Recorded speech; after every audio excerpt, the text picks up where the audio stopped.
When diagnosing what could be the problem with the cable on an S210E, the first thing you always want to look at is physically inspect the cable all the way down the machine to make sure that there's not any damage done to the jacket, because that's going to not allow the cable to slide in and out real easily.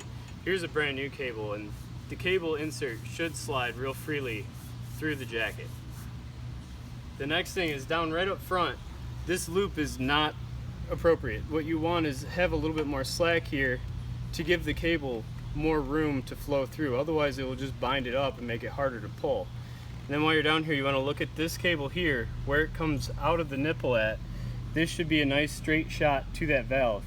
If it has a real hard angle or anything that's making it rub up against the inside edge, it's going to cause a problem and add more friction to that cable. And one thing to figure out if you're trying to figure out if it's the valve or the actual cable itself is move the valve by hand and make sure that this opens and closes nice and free, so that then you know that the issue is either with the cable or if it was inside with the actual valve. Then next we'll take the cable and we'll follow it all the way up to the back of the handle. Alright, now up here on the handle you can see the handle is pretty hard to pull, and the cable itself is not taking a nice straight approach right there to the clamp. So what we need to do is adjust the handle itself over to the right so that this takes a nice clean shot. Right now it's dragging right up along the side of that guide, which is just causing extra friction and wear on this cable. So now to adjust this, right up here on the top you have the lock nuts that hold the handle in place.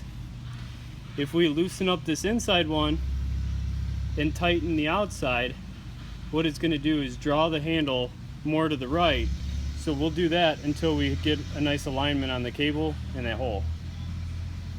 So here we'll go ahead and do that. We'll loosen up the first one here.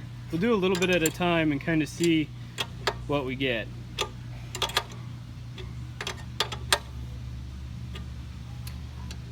Now we can look underneath. We're still at an angle, not quite as bad as it was before, but there's still more we need to go.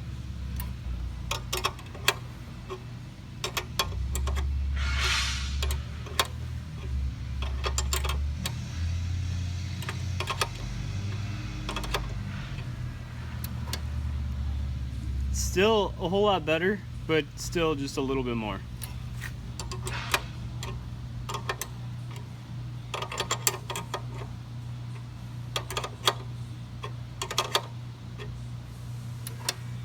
Now right there when we pulled the handle, it got a whole lot easier to pull, and also you can see that the cable takes a nice straight line from the guide to the clamp.